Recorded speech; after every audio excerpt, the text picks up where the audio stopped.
ಇಲಾಖೆಯ ತರ್ಕಬದ್ಧಗೊಳಿಸುವ ಹೆಸರಿನಲ್ಲಿ ಆಶಾ ಕಾರ್ಯಕರ್ತೆಯರನ್ನು ಕೈಬಿಡುವ ಆದೇಶ ಕೈಬಿಟ್ಟು ಆಶಯಗಳನ್ನು ಮುಂದುವರಿಸಬೇಕು ಎಂದು ಆಗ್ರಹಿಸಿ ಕರ್ನಾಟಕ ರಾಜ್ಯ ಸಂಯುಕ್ತ ಆಶಾ ಕಾರ್ಯಕರ್ತೆಯರ ಸಂಘ ಕಲಬುರಗಿ ಜಿಲ್ಲಾ ಸಮಿತಿ ವತಿಯಿಂದ ಜಿಲ್ಲಾಧಿಕಾರಿಗಳ ಕಚೇರಿ ಮುಂದೆ ಪ್ರತಿಭಟನೆ ಮಾಡಲಾಯಿತು. ಆರೋಗ್ಯ ಇಲಾಖೆಯಿಂದ ರಾಜ್ಯದಲ್ಲಿ ತರ್ಕಬದ್ಧಗೊಳಿಸುವ ಹೆಸರಿನಲ್ಲಿ ಆಶಾ ಕಾರ್ಯಕರ್ತೆಯರನ್ನು ಕೈಬಿಡುವ ಆದೇಶ ಹೊರಡಿಸುವುದು ಸಂಪೂರ್ಣವಾಗಿ ಕೇಂದ್ರದ ಮಾರ್ಗಸೂಚಿಯ ಉಲ್ಲಂಘನೆ ಆಗಿದೆ.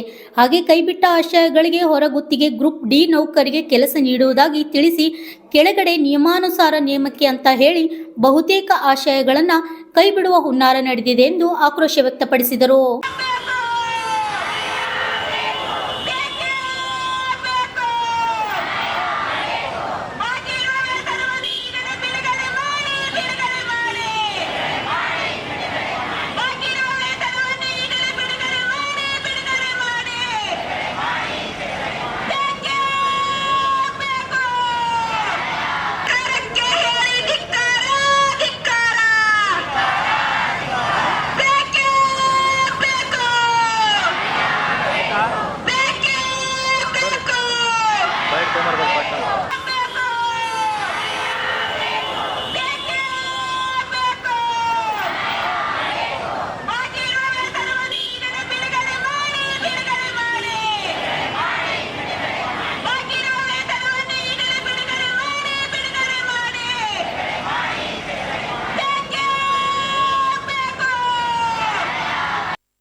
ಕರ್ನಾಟಕ ರಾಜ್ಯ ಸಂಯುಕ್ತ ಆಶಾ ಕಾರ್ಯಕರ್ತೆಯರ ಸಂಘಟನೆಯಿಂದ ಜಿಲ್ಲಾ ಮಟ್ಟದ ಒಂದು ಧರಣಿನ ನಡೆಸ್ತಾ ಇದ್ದೀವಿ. ಈ ಒಂದು ಧರಣಿಯ ಮುಖ್ಯ ಉದ್ದೇಶ ಅಂದರೆ ಸರ್ಕಾರ ಆಶಾ ಕಾರ್ಯಕರ್ತೆಯರನ್ನ ಜನಸಂಖ್ಯೆ ಆಧಾರದ ಮೇಲೆ ತರ್ಕಬದ್ಧಗೊಳಿಸ್ತಾ ಇದ್ದೀವಿ ಅಂತ ತಿಳ್ಕೊಂಡು ಹೇಳಿ ಇಡೀ ರಾಜ್ಯದಾದ್ಯಂತ ಸುಮಾರು 6-7 ಜನ ಆಶಾ ಕಾರ್ಯಕರ್ತೆಯರ ಕೆಲಸದಿಂದ ತೆಗಿತಾ ಇದ್ದಾರೆ. ಅದೇ ರೀತಿ ನಮ್ಮ ಗುಲ್ಬರ್ಗ ಜಿಲ್ಲೆಯಲ್ಲಿ ಕೂಡ ಆಶಾಗಳ ಸಂಖ್ಯೆ ಹೆಚ್ಚಳ ಆಗಿದೆ, ತೆಗಿಬೇಕಂತ ತಿಳ್ಕೊಂಡು ನಿರ್ಧಾರ ಮಾಡಿದ್ದಾರೆ. ಇದನ್ನು ವಿರೋಧಿಸಿ ನಾವು ಹೋರಾಟ ಮಾಡ್ತಾ ಇದ್ದೀವಿ. ಆಶೆಗಳು ಜನಸಂಖ್ಯೆ ಕಮ್ಮಿ ಇದೆ ಅಂತಕ್ಕಂಥದ್ದು ಯಾವ ರೀತಿಯಲ್ಲಿ ಹೇಳ್ತಾ ಇದ್ದಾರೆ ಅಂದರೆ 2011ರ ಜನಗಣತಿ ಆಧಾರದ ಮೇಲೆ ಜನ ಕಮ್ಮಿ ಆಗಿದೆ, ಆಶೆಗಳ ಸಂಖ್ಯೆ ಹೆಚ್ಚಳ ಆಗಿದೆ ಅಂತ ಹೇಳ್ತಾ ಇದ್ದಾರೆ.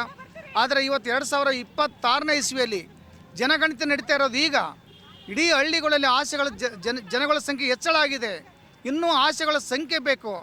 ಆದರೆ ಸರ್ಕಾರ ಏನೋ ಉಳಿತಾಯ ಮಾಡ್ತೀವಿ ಅನ್ನತಕ್ಕಂಥ ಒಂದು ನಿಟ್ಟಿನಲ್ಲಿ ಆಶಾ ಕಾರ್ಯಕರ್ತೆಯರನ್ನ ಕೆಲಸದಿಂದ ತೆಗಿಬೇಕಂತ ಹೊಂಟಿದ್ದಾರೆ. ಇದನ್ನು ವಿರೋಧಿಸಿ ನಾವು ಇವತ್ತು ಪ್ರತಿಭಟನೆ ಮಾಡ್ತಾಯಿದ್ದೀವಿ. ಜೊತೆಗೆ ಆಶಾ ಕಾರ್ಯಕರ್ತೆಯರಿಗೆ ಅವ್ರಿಗೆ ಅತ್ಯಂತ ಕಡಿಮೆ ಸಂಬಳದಲ್ಲಿ ಜೀವನ ಮಾಡ್ತಾಯಿದ್ದಾರೆ. ಈ 3 ತಿಂಗಳಾದರೂ ಕೂಡ ಅವ್ರಿಗೆ NHM ಅಂತ ಸಂಬಳ ಬಂದಿಲ್ಲ. ಸರ್ಕಾರ ಆದಷ್ಟು ಪ್ರತಿ ತಿಂಗಳನ್ನು ಕ್ರಮಬದ್ಧವಾಗಿ ಅವ್ರಿಗೆ ಸಂಬಳ ಕೊಡಬೇಕು. ಜೊತೆಗೆ ಅವ್ರಿಗೆ ಉದ್ಯೋಗ ಭದ್ರತೆಗೆ ಕೊಡಬೇಕು. ಆಶಾ ಕಾರ್ಯಕರ್ತೆಯರು ಯಾರನ್ನು ಕೆಲಸದಿಂದ ತೆಗಿಬಾರ್ದು. ಒಬ್ಬರೇ ಒಬ್ಬ ಆಶಾ ಕಾರ್ಯಕರ್ತೆಯರನ್ನ ಕೆಲಸದಿಂದ ತೆಗೆದ್ರೆ ನಾವು ಇಡೀ ಕರ್ನಾಟಕದಾದ್ಯಂತ 45,000 ಜನ ಆಶೆಗಳು ಕೆಲಸ ಬಿಟ್ಟು ಹೋರಾಟ ಮಾಡ್ತೀವಿ ಅನ್ನತಕ್ಕಂಥದ್ದು ಸರ್ಕಾರಕ್ಕೆ ಎಚ್ಚರಿಕೆ ನೀಡ್ತಾ ಇದ್ದೀವಿ. ಸರ್ಕಾರ ಆಶಾ ಕಾರ್ಯಕರ್ತರು 15 ವರ್ಷದಿಂದ ಕೆಲಸ ಮಾಡ್ತಾ ಇದ್ದಾರೆ. ಅವ್ರನ್ನ ಸರ್ಕಾರಿ ನೌಕರಿ ಅಂತ ಪರಿಗಣಿಸಬೇಕು.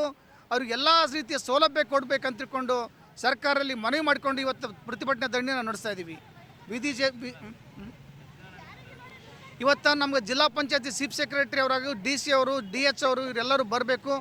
ಇವರು ಮನವಿ ಪತ್ರ ತೊಗೊಂಡು ನಮ್ಮ ಜಿಲ್ಲೆಯಲ್ಲಿ ಯಾವುದೇ ಆಶೆಗಳನ್ನು ತೆಗೆಯೋದಿಲ್ಲ ಅಂತಂದರೆ ಇವತ್ತು ಧರಣಿ ಮುಗಿಸ್ತಾ ಇದ್ದೀವಿ. ಒಂದು ವೇಳೆ ಸರಿಯಾದ ಆಶ್ವಾಸನೆ ಕೊಡದೇ ಇದ್ದರೆ ಈ ಧರಣಿ ಮತ್ತೆ ನಿರಂತರವಾಗಿ ನಾವು ಮುಂದುವರಿಸ್ತಾ ಇದ್ದೀವಿ. VG ದೇಸಾಯಿ, ಆಶಾ ಸಂಘಟನೆ ಜಿಲ್ಲಾ ಗೌರವಾಧ್ಯಕ್ಷರು, ಕಲಬುರಗಿ.